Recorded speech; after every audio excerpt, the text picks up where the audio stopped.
Hey, I'm Josh Mahony, Chief Market Analyst at Scope Markets. This week brings a inflation focus which crescendos into Friday's core PCE inflation metric out of the US. And by and large, that is going to be the big ticket item when it comes to the economics this week as people try to gauge exactly where we stand in terms of the Federal Reserve. Will we see that rate cut in September? Well, certainly this core PCE number is going to be absolutely key because by and large, this is the only figure that looks likely to get anywhere near that 2% target and justify the possibility of a rate cut. Let's get into the data first and foremost. Here's the big ticket picture in terms of where the major forms of inflation are for the US. You can notice that 3 out of the 4 have been updated. We're just waiting for that core PCE number, which is the purple line in the middle of all this. Essentially, we're seeing the likes of CPI and core CPI flatlining in the mid threes. We've got the core PCE number at 2.75, so we at least have it in the right kind of ballpark, in the twos, and PPI moving towards the upside, back above that 2 threshold. In terms of market expectations at the moment, this gives us a backdrop of exactly where the repricing might occur. So if you think that this is going to push us more in the direction of a possible rate cut from the Federal Reserve in the near future, are we going to see an increased expectation for a July cut? Are we going to see just people really hammering on the idea that we're going to see a September rate cut? Currently, a 68% chance we've got there in September for rate cut. Will people just think that we're going to see a repricing across the board for this year? So suddenly, instead of seeing 2 rate cuts this year, we start seeing a possibility of 3, which is currently priced at roughly 24%. Different ways of it happening on the dovish side of things. On the flip side of it, we could see a repricing in the direction away from a September rate cut. So currently just 32% chance that we see a rate pause or hold in September. And by and large, what we've seen over the course of this year is that the Fed keep having to push it further down the line. And there's a good possibility that we see it once again this time around if we see the inflation figure coming out higher than expected. Now, from an inflation, sort of monthly inflation picture, we can see that the expectation is that things should be pretty decent. 0.1% is the kind of figure that we need to see more of if we're going to believe that we could see a return to that 2% target. Now, the Federal Reserve don't necessarily need to hit that target, but they do need to think that they're on a sustained pathway to 2%. And as I've pointed out over the course of months, essentially they're not really on that trajectory, and we need to see more of this, more 0.1% figures to really point towards that trajectory coming into light. Like I highlighted, you can see at the top end here on Thursday, we also see the final readings for the PCE prices quarter on quarter, also the core PCE numbers.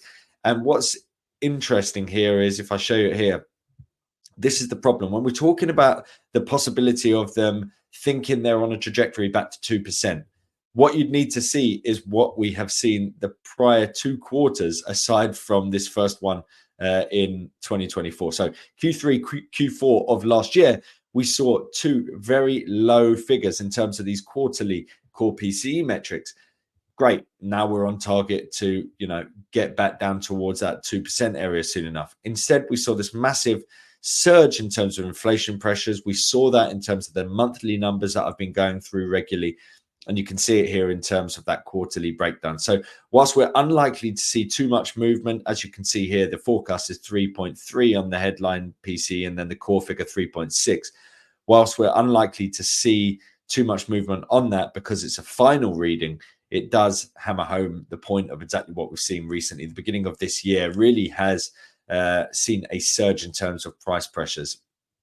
In terms of the breakdown on where that inflation is coming from, you can see here in terms of the headline PCE deflators, it really has come from services. Goods inflation, pretty much non-existent at the moment and often negative, whereas it's services which really has remained elevated, and that we need to see the Federal Reserve holding off to drive back down. We can see here in terms of the recent services PMI figures and the prices paid element within that, both above that 50 threshold. We saw a rebound in terms of the services PMI figure itself, and the prices paid element of the services segment in particular, you can see remains elevated around the sort of high 50s.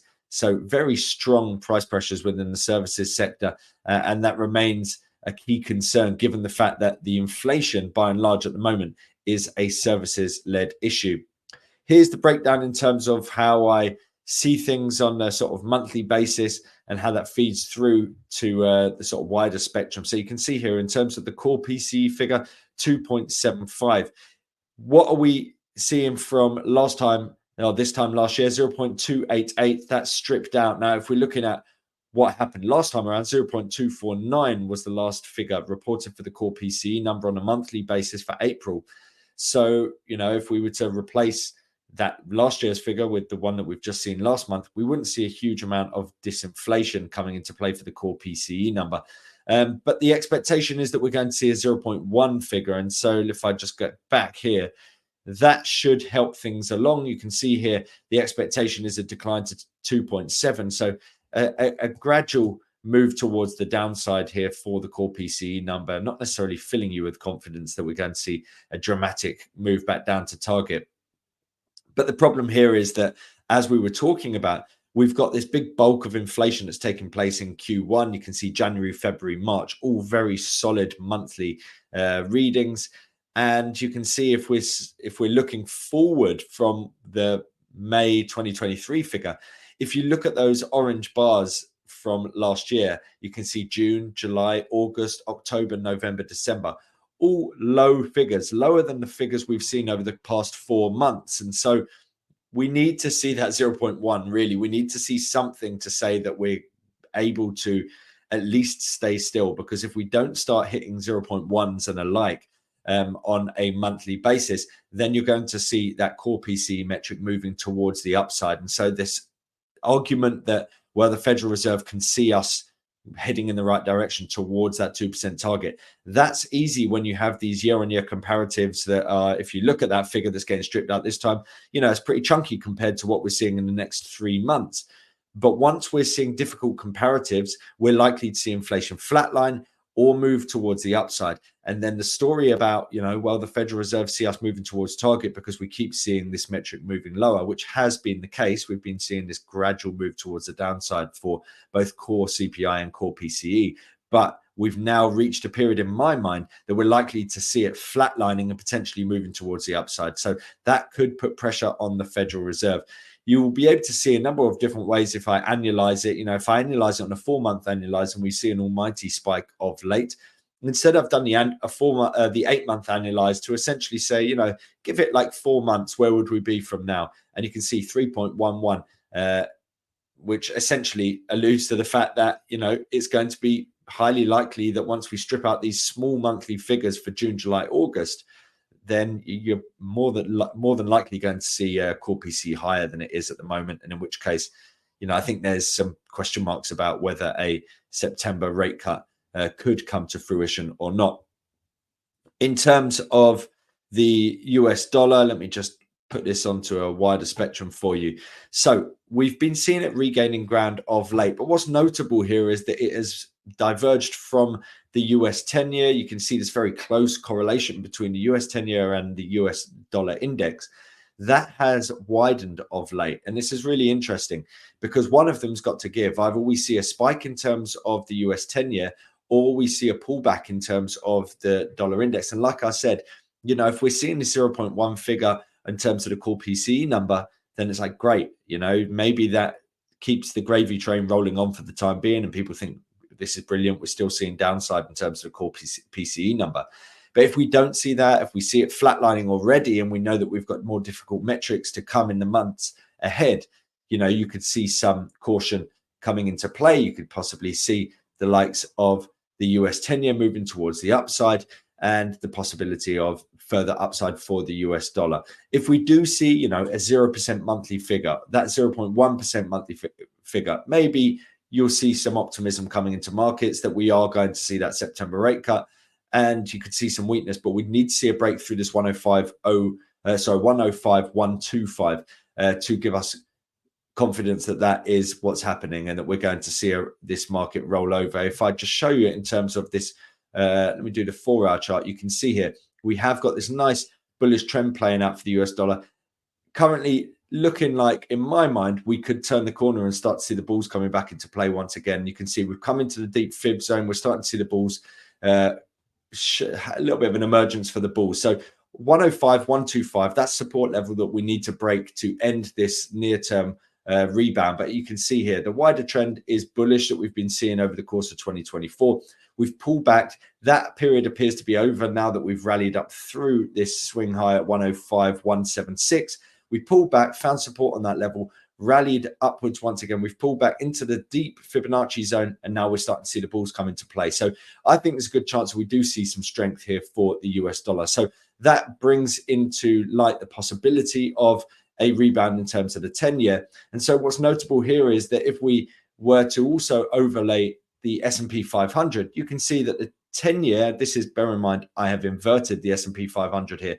The US 10-year yield here is closely tracking the S&P. So we're talking about which one's the outlier. Well, it's actually the likes of the US dollar index of late that has been the outlier.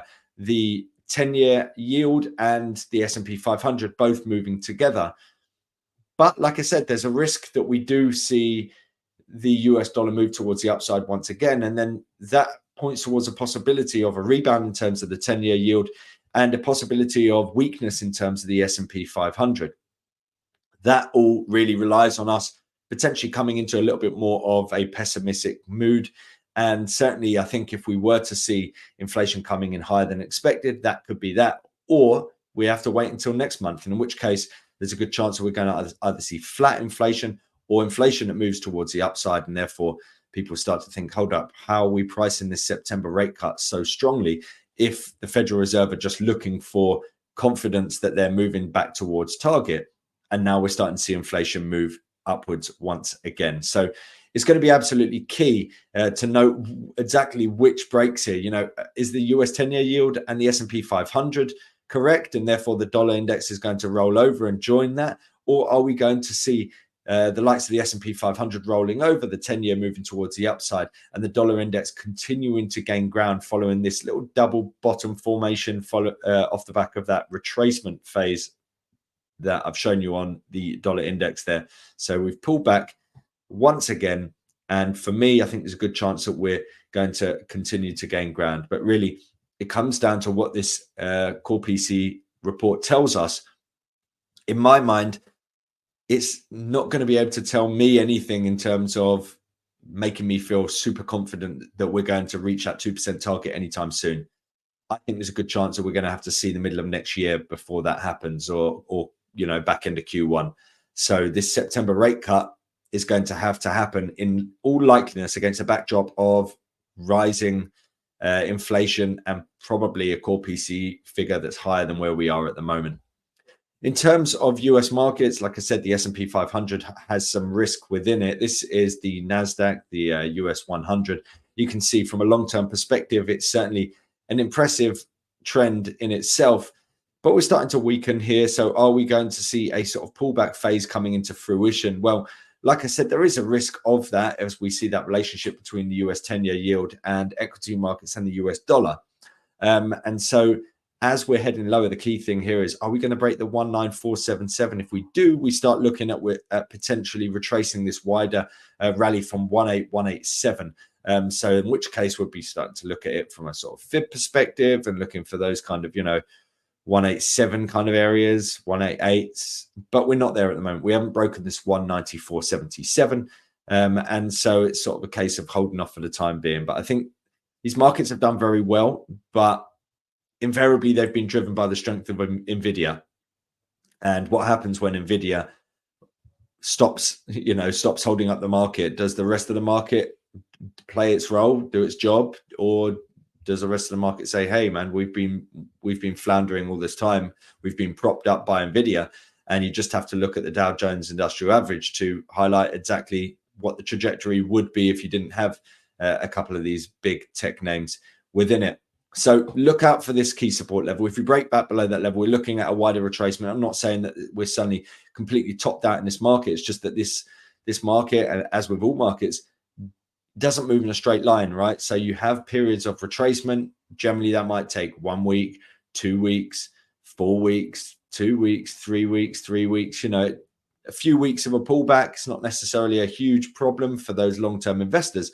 But for people that are looking to be more nimble and trade things on a shorter-term basis, we need to be looking out for these key levels to signal the possibility of some weakness. And that divergence between the US dollar index, the 10-year, and equity markets does point towards the possible of a snapback in one direction or the other. And given the fact that I think that markets are a little bit overly optimistic, pricing a high 60% chance of a rate cut in September, despite the fact that I think we're going to see inflation rising into that announcement, that points towards potential downside risk for equity markets, given the fact that the likes of the Nasdaq and the S&P 500 are coming off the back of a somewhat overstretched move, given the fact that they have been hitting record highs. And you can see here with the Nasdaq in particular, 20,000 is the high that has been tagged. And if you remember, with the Dow Jones Industrial Average, it hit 40K, and that was the peak. So sometimes these big numbers are very relevant. That 20K could be a peak for the near term. Watch out for that 194.77